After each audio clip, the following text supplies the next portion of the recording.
Coincidente con el análisis aquí expuesto, Héctor León Moncayo, entonces dirigente de la huelga, realiza hoy un balance crítico que vale la pena citar en extenso.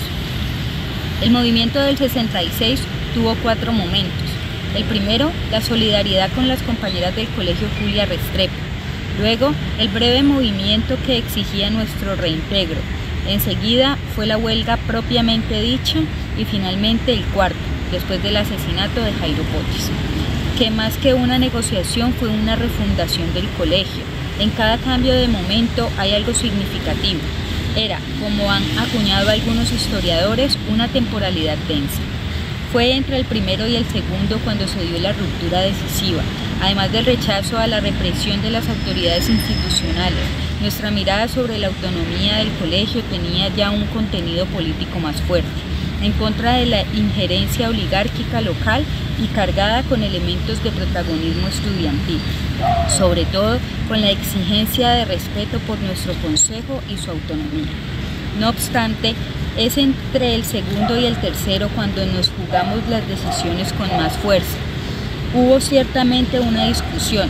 Algunos pensaban que un pequeño esfuerzo se podría lograr que Cayetano Delgado aceptara el reintegro y reconociera el Consejo Estudiantil para levantar el paro con esa garantía. No faltaron quienes expresaran su escepticismo. Sin embargo, para otros el problema no era tanto de viabilidad y al final triunfó la tesis, en la que estuvimos de acuerdo por unanimidad, quienes después conformaríamos el comité de huelga del salto cualitativo. Había que aprovechar la oportunidad para radicalizar las exigencias e ir más allá del reintegro, buscando una reforma del colegio. Así arrancó la huelga. Esta decisión acarreaba por lo menos 2 grandes implicaciones. En primer lugar, que era indispensable trasladar el escenario de negociación desde el colegio, donde ya no tenía sentido, a otras autoridades superiores, en este caso las autoridades departamentales. Nos dispusimos entonces a concretar esfuerzos en que esta tarea, que recayó principalmente en Paco y yo, adoptando informalmente una suerte de división de trabajo, aunque la verdad es que la mayoría de las veces íbamos a la gobernación con un grupo más grande. La segunda tenía que ver con la búsqueda de la solidaridad social más amplia, de una parte en el ámbito estudiantil, principalmente en la secundaria del departamento, que por cierto ya había dado prueba de no pocas expresiones de lucha, y de otra, el movimiento sindical. Hay que recordar que la búsqueda de apoyo entre los padres de familia ya estaba incorporada a la dinámica del movimiento. La primera implicación, tal como lo veo yo ahora, iba a tener sus costos. Intervención decisiva en la gobernación, pero por supuesto, en este momento no lo valoramos en toda su magnitud.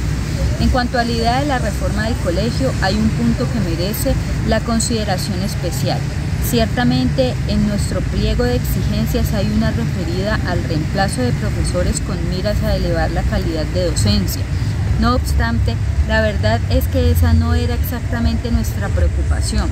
Hay que entender, para empezar, que en todas las luchas estudiantiles, hasta el día de hoy, e incluso del magisterio, el asunto de la calidad de la educación es un punto obligado, casi como el pago de un peaje de legitimidad, ya que es la respuesta habitual de todas las contrapartes.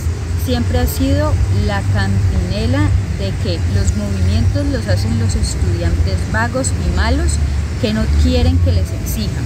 Pero además, si nos atenemos a lo que ocurría en ese momento, nosotros en este punto arrastrábamos cierta ambigüedad o confusión. A lo que enfrentábamos era a los profesores y directivos autoritarios y represivos, sin una referencia directa de su calidad como docentes. Por ejemplo, por excelencia era Daniel Payá. En fin, yo diría ahora que estábamos buscando fundamentalmente contra el autoritarismo y el despotismo de la educación, tanto en la pedagogía como en la dirección de las instituciones. Claro que no estábamos en la capacidad de racionalismo políticamente y ni siquiera de verbalizarlo de ese modo, aunque era de alguna manera lo que nos llegaba como un rumor del movimiento estudiantil nacional.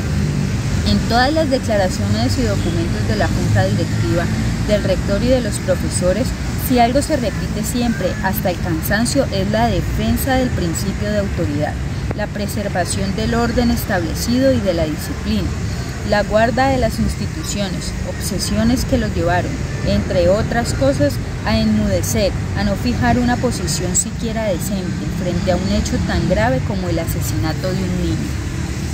Opuestos a este principio de autoridad que profesores y directivos levantaban de manera obstinada, esta generación de niños y adolescentes en Buga se anticipó con creces a las luchas juveniles de mayo del 68 en Francia, a la movilización estudiantil de México y España en ese mismo año, a la primavera de Praga y a los desbordes populares desde abajo en América Latina que ejemplarmente describe Raúl Civeschi en escala reducida, protagonizaron un acontecimiento ruptura como el de Carlos Aguirre reconoce en Los Parisinos. He aquí una conclusión que destaca el carácter histórico de la lucha de los estudiantes del Colegio Académico en 1966. Ella formó parte de una lucha planetaria contra la autoridad en crisis, una lucha inscrita en la antelación de los hechos que durante la segunda mitad de los años 70 revolucionaron la cultura, la familia, la escuela y los medios de comunicación. Las jornadas de 1968, ocurridas en diversas partes del mundo, marcaron el levantamiento contra la autoridad de la burocracia estatal, contra la autoridad policial, contra el autoritarismo del maestro en el aula, contra aquella del padre en la familia y la pregona del dueño de la información, contra las múltiples y a veces microscópicas relaciones de autoridad situadas en distintos niveles que argumenta Foucault, autoridad y verdad, poder y saber. Fueron cuestionados en su relación por la expresión naciente de una nueva cultura antiautoritaria que fijaba entre sus objetivos la modificación de las dinámicas presentes en las relaciones de poder. Justamente la simultaneidad y sincronía de las protestas en este periodo histórico se deben a un espíritu común que las identifica. Tiene como protagonista el movimiento estudiantil, a una juventud que se identifica y afirma como una revolución cultural y civilizatoria, que se expresa contra el viejo saber, contra la sugestión del poder, contra diferentes tipos de discriminación y de violencia. Sus demandas específicas no se dirigen a la ultranza contra el capitalismo, no pretenden la revolución, se expresan contra la jerarquía y la autoridad de los burócratas y maestros, por la libre crítica y el derecho de la opinión, contra la negación sistemática de sectores ciudadanos que ha sido agenciada por dominaciones históricas, por la pluralidad y la diversidad. Los rebeldes de 1968, dice Malcolm Sertaut, que no pretenden tomarse la Bastilla, solo reclamar la palabra. Probablemente, como piensa Francois Deuze, esta generación, sin saberlo, sin ser consciente de ello, impulsa el pasaje de una antigua clase empotrada en un estado autoritario hacia una nueva apertura consentida por la nueva burguesía financiera y liberal. Allí principalmente encuentra su sentido y hasta su triunfo. Después de 1966, Buga no volvió a ser la misma. Ramón Antonio Azcárate no retomó los cuerpos colegiados de la República y su sucesor, Laureano Tascón Victoria, tuvo que venir de afuera de Ginebra con el impulso de Cornelio Reyes, pero sin alcanzar los resultados electorales de sus padrinos. La siguiente elección en Buga, por cierto, fue ganada ampliamente por la ANAP. 1967 a 1972. Las conmemoraciones. A finales de 1966 se organizó en Buga el primer campeonato municipal de baloncesto. Participaron todos los colegios de la ciudad, algunas empresas con sus trabajadores y el cuerpo de bomberos voluntarios. Entre los instructores figuraban algunos estadounidenses de cuerpos de paz, promovidos por la Alianza para el Progreso. Los mejores equipos fueron precisamente el de bomberos y el del colegio académico. El torneo era a 2 vueltas, todos contra todos, y se llevaba a cabo en horas de la noche en el Coliseo de la ciudad. La primera ronda culminó con el partido más esperado y un lleno a reventar. El resultado definiría la primera posición en la tabla. Los estudiantes del colegio se crecieron, jugaron como nunca. Jaime Ortiz encestaba las espadas. El Cuca López, con una agilidad increíble, retaba a los contrarios para eludirlos con fintas al mejor estilo de los trotamundos de Harlem. Álvaro Cifuentes se paraba en el borde de una esquina, recibía el balón y lanzaba encestando desde esa distancia. Al final, los bomberos, que tenían esfuerzos externos, entre ellos un jugador de la selección Colombia, ganaron por un punto. Sin embargo, los espectadores se pusieron de pie y aplaudieron a los muchachos hasta el cansancio. La barra de los estudiantes del colegio había gritado todo el tiempo animando a los jugadores. La dirigían Gerardo Ateortúa y el gordo Pablo Bando.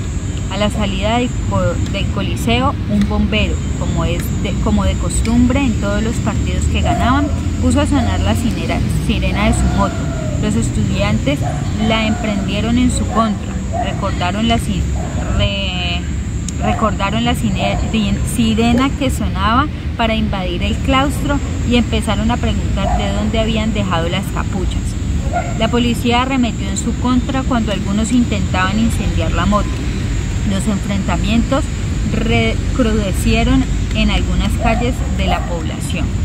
Para el segundo partido, que definía el campeón municipal, los alrededores del Coliseo fueron militarizados. El equipo de bomberos se presentó con un refuerzo más y apareció como un árbitro un bombero de apellido Cárdenas. Los muchachos de la barra se indignaron y entraron a la cancha cuando los bomberos hicieron las primeras cestas. El disturbio a la salida fue impresionante. Los guijarros aparecían desde todas partes. Levantaron las tapas metálicas de los contenedores para lanzarlas a los policías y soldados. Gentes del pueblo se unieron a la gresca. Si el objetivo del torneo era procurar la convivencia a través del deporte, fracasó rotundamente. La premiación se suspendió y las justas no volvieron a realizarse.